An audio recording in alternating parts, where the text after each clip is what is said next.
Brigade Al-Qassam pada Kamis 9 Mei 2024 mengumumkan bahwa pihaknya telah meledakkan sebuah terowongan yang berisi tentara Israel.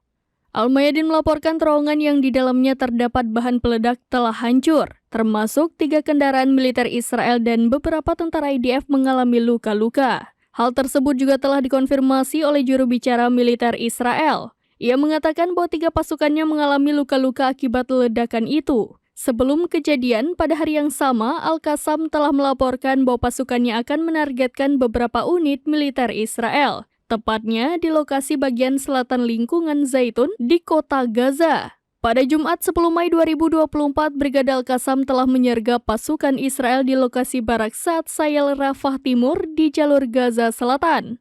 Mereka diketahui menargetkan sebuah gedung yang berisi tentara Israel dengan menggunakan peluru Yasin 105.